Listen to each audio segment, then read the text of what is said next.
चलिए बच्चों, तो आज हम पढ़ने जा रहे हैं कक्षा 6 हिंदी का जो पाठ 1 है मातृभूमि, जिसके लेखक है सोहन लाल द्विवेदी। इनके बारे में हम आज जानेंगे। तो सोहन लाल द्विवेदी जो है, उनका कवि परिचय के बारे में हम पढ़ने जा रहे हैं। उनका जन्म 22 फरवरी 1906 को उत्तर प्रदेश के उन्नाव जिले में हुआ था। उत्तर प्रदेश का जो उन्नाव गांव है, वहां पर उन्नाव जिले में हुआ था। बचपन से ही उन्हें कविता लिखने का बहुत शौक था।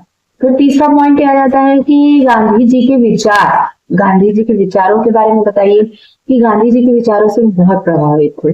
इसके बाद उन्होंने कविताओं की जो उनकी मुख्य कविताएं हैं वो है देश प्रेम, वीरता, प्रेरणा, साफ दिखाई देती है। ये उनकी कविताओं का प्रमुखता है। उनकी कविताओं में ये सब दिखाई देता है। देश प्रेम दिखता है, वीरता दिखती है, प्रेरणा साफ दिखाई देती है। और उनकी जो प्रसिद्ध रचनाएं हैं वो है हिमालय, गंगा, मातृभूमि, खादी और खादी गीत आदि, ये उनकी प्रसिद्ध रचनाएं हैं।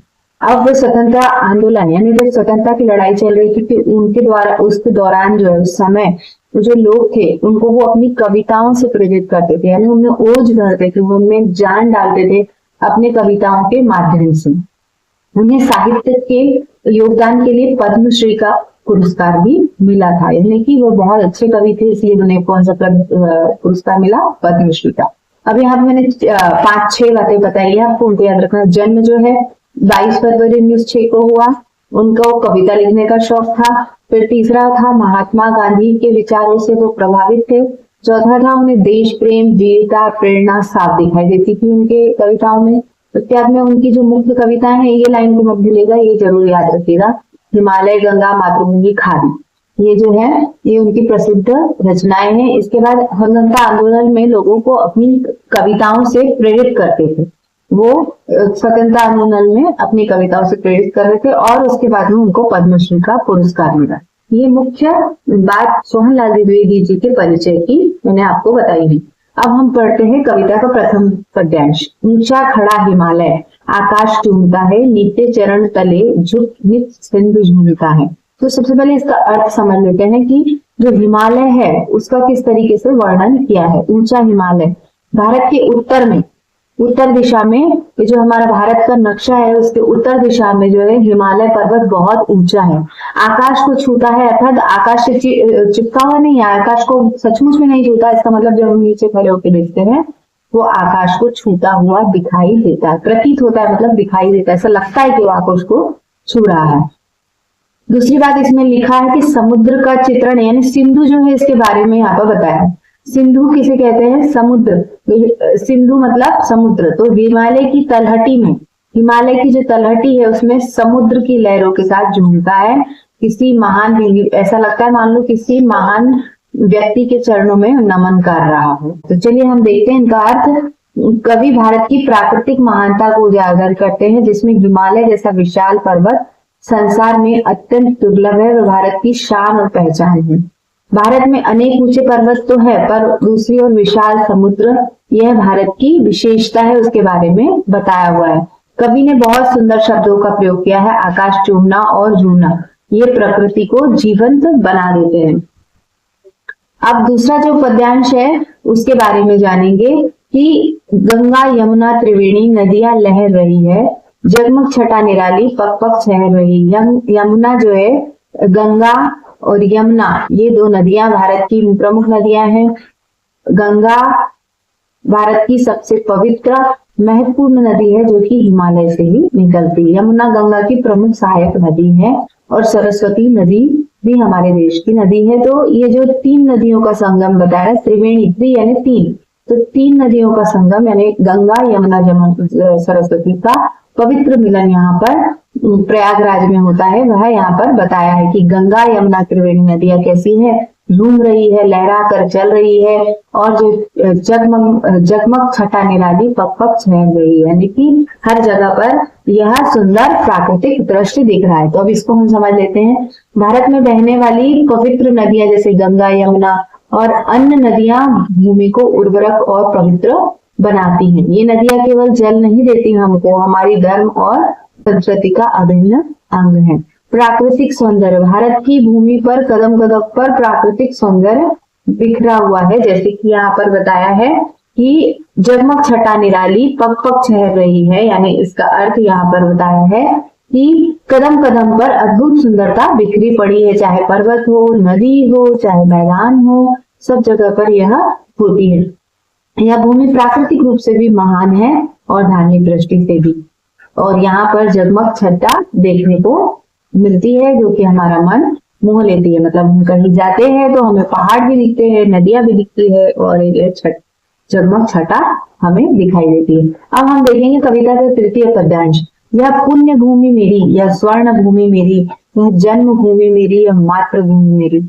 अब सबसे पहले हम इन चारों का अर्थ समझ ले। पुण्य भूमि यानी पवित्र और धार्मिक भूमि के बारे में बताया। देखो यहाँ पे मैंने अलग से मेंशन किया हुआ है कि पुण्य भूमि मतलब पवित्र और धार्मिक भूमि जहाँ महान संतों और ऋषियों ने तपस्या की, इसलिए इसे क्या कहा है? पुण्य भूमि कहा है।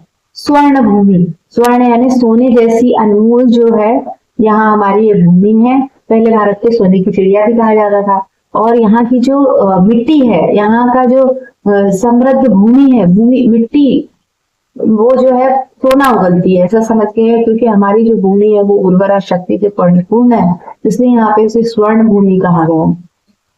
तो ये आपको याद रखना है, पुण्य भूमि यानी जहाँ धार्मिक भूमि और महान संतों का ऋषियों की तपस्या की है वह स्वर्ण भूमि यानी सोने से अनमोल हमारी भूमि है। जन्म भूमि यहाँ जिसमें हमने जन्म लिया, और मातृभूमि यानी हमारी सबसे प्यारी और सम्माननीय जो हम सभी की हमेशा रक्षा करती है वह हमारी भूमि है। इसको एक बार और अच्छे से आपको समझा देती हूँ कि भारत की पुण्य भूमि इसलिए कहा गया क्योंकि अनेक महान संतों और ऋषियों की धार्मिक गुरुओं ने यहाँ पर जन्म लिया। स्वर्ण भूमि यानी भारत सोने की चिड़िया कहलाता था। भारत की समृद्धि, संस्कृति और ज्ञान विश्व में प्रसिद्ध है। मातृभूमि क्यों कहा है? मातृभूमि का अर्थ है माँ के समान। माँ अपने बच्चों का पालन जैसे करती है वैसे ही हमें यह भूमि भी सब कुछ देती है, इससे हमें सब कुछ मिलता है। यह हमारी जन्मभूमि है, हमने इसमें जन्म लिया है और हमारी पहचान और गर्व का यह स्रोत है। झरने अनेक बहते हैं, जिसकी पहाड़ियों में चिड़िया चहक रही हो मस्त झाड़ी में। तो चलिए इसका अर्थ जान लेते हैं। झरने यानी कि पहाड़ों से झरने बहते हैं, पहाड़ों से जो बहने वाले झरने हैं, पानी है, उन्हें हम झरने कहते हैं। चिड़िया का चहकना यानी कि चिड़िया खुशी से बोल रही है। मस्त यानी प्रसन्न होना, है ना। अब हम देख लेते हैं कि भारत की पहाड़ियों से कई झरने बहते हैं। जो भारत है हमारा, जिसके बारे में हमने बात करी है, उसकी पहाड़ियों से कई झरने जो है वो बहते हैं। ठीक है। अब वहां का वातावरण बहुत ही सुंदर लगता है, क्योंकि जब झरने बहते हैं तो वातावरण कैसा हो जाता है? बहुत सुंदर हो जाता है। चिड़िया खुशी खुशी चहकती रहती है। यहाँ पर क्या लिखा है? चिड़िया चहक रही है, चिड़िया खुशी खुशी चहक रही है और चारों तरफ हरियाली हो गई है, क्योंकि पानी भी है, पेड़ भी है, चिड़िया भी है, तो वहां पर हरियाली हो गई है। मस्त झाड़ियां मतलब यहाँ पे हरियाली से इसका अर्थ है। और प्रकृति बहुत ही प्यारी लगती है। कवि ने इस सुंदर दृश्य से बहुत प्रभावित है। अमराइयां घनी है, कोयल पुकारती है, बहती मलय पवन है, तन मन संवारती है।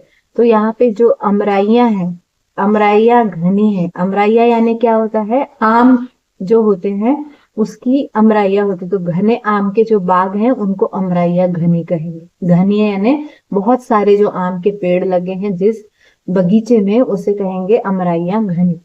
ठीक है। और फिर कोयल की मधुर संगीत, मधुर संगीत से मतलब है कोयल की आवाज, है ना। और मन को संवारती है, मन को संवारना यानी मन को खुश रखना।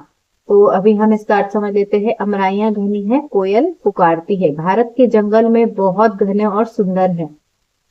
भारत में जो जंगल है वो कैसे हैं? बहुत सुंदर हैं और घने हैं। घने यानी बहुत सारे हैं, जहाँ की एकदम गस गस के पेड़ लगे हुए, और जहाँ कोयल मधुर आवाज में गाती है।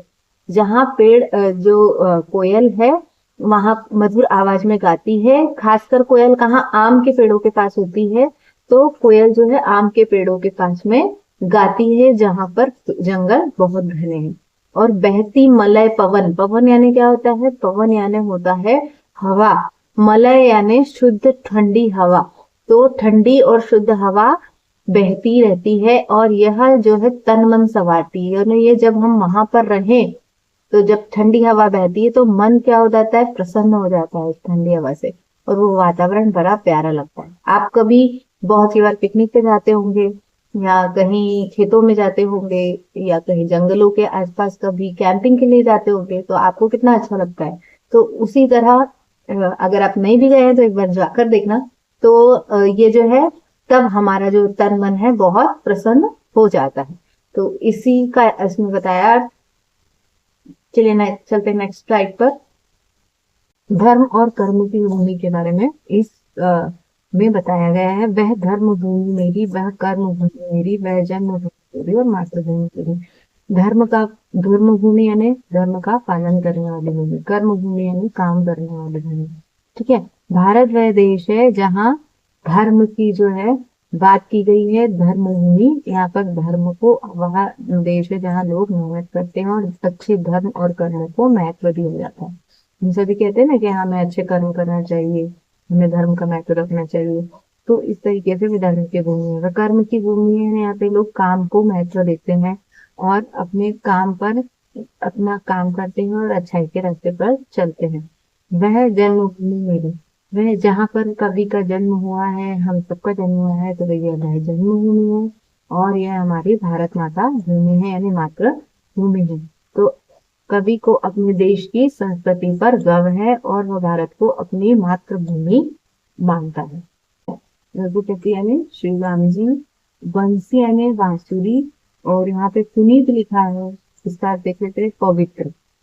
तो जहाँ रघुपति यानी कौन, श्री राम, जन्मी जहाँ की सीता, यहाँ पर इस भारत की भूमि पर किस किस का जन्म हुआ है, रघुपति यानी श्री राम जी का जन्म हुआ है, सीता जी का जन्म हुआ है, और इसी धरती पर श्री कृष्ण का जन्म हुआ है। और उन्होंने बंसी बजाई है, बंसी यानी कि बांसुरी को, ये जो पवित्र गीत है पर उन्होंने गाई है, गीत सुनाए हैं। भारत में भूमि है जहाँ राम, सीता, श्री कृष्ण और गौतम बुद्ध का जन्म हुआ है। यही गीता का उपदेश दिया है उन्होंने, है ना। और संसार को दया, करुणा और संदेश मिला है। यह देश, धर्म और ज्ञान का केंद्र है। गौतम ने जन्म लेकर जिनका यश बढ़ाया, जग को दया सिखाई, जग को दिया दिखाया। गौतम बुद्ध ने, यहाँ पर गौतम बुद्ध ने, जो गौतम बुद्ध है, बुद्ध भगवान है, उनके बारे में यहाँ पर बताया है। गौतम यानी बुद्ध के बारे में यहाँ पर बताया आपको। बुद्ध के बारे में आप जानते ही होंगे। गौतम बुद्ध ने भारत में जन्म लिया था। तो यश, यश यानी कि हमारी प्रसिद्धि, हम कितने, हमको कितने लोग जानते हैं, या किसी और किसी भी व्यक्ति को कितने लोग जानते हैं, यह कहलाता है प्रसिद्धि, यश। दया यानी कि करुणा, हमको किसी को देखकर दया आ जाती है, करुणा आती है, तो इसमें दया कहते हैं। ये देखते हैं। गौतम बुद्ध ने भारत में जन्म लिया। उन्होंने संसार को दया और अहिंसा का संदेश दिया था। उन्होंने दया दिखाई थी, लोगों को सही रास्ता दिखाया था। उनकी शिक्षाओं में भारत के क्या नाम पूरे विश्व में प्रसिद्ध हुआ। कभी बुद्ध के कार्यों की प्रशंसा करता है, यह मानवता का संदेश है। कभी जो है पूरी कार्यों की, सभी बुद्ध के कार्यों की प्रशंसा करता है। बुद्ध जो है उन्होंने बहुत अच्छी शिक्षा यहाँ पर दी है। उन्हें आध्यात्म का ज्ञान दिया है। उन्हें मौन रहने, शांत रहने और ध्यान करने का उन्होंने संदेश मानवता के लिए दिया है। और उन्होंने साथ ही साथ दया करना सिखाया, और जिससे क्या हुआ, हमारे भारत का गौरव बढ़ा है। और बुद्ध की भूमि, ज्ञान का केंद्र, जन्मभूमि और मातृभूमि के बारे में इस पंक्ति में बताया। यह युद्ध की भूमि यानी कि जब हम स्वतंत्रता के लिए लड़े हैं, तब जाकर हमें स्वतंत्रता की प्राप्ति हुई है। बुद्ध की भूमि यानी जहाँ पे गौतम बुद्ध ने जन्म लिया है। ये हमारी भारत माता की भूमि है और ये हमारी जन्मभूमि है। तो भारत बुद्ध और ज्ञान की भूमि है। भारत में क्या है, बुद्ध ने जन्म लिया, इसलिए बुद्ध की और ज्ञान की भूमि, उन्होंने ज्ञान का संदेश दिया है, ज्ञान दिया है। इसलिए भारत ज्ञान, बुद्ध और ज्ञान दोनों की भूमि है। यहाँ महान विचारों का जन्म हुआ है। यहाँ पर कृष्ण, राम, सीता, इनका जन्म हुआ है। साथ ही साथ बुद्ध जी का जन्म हुआ है।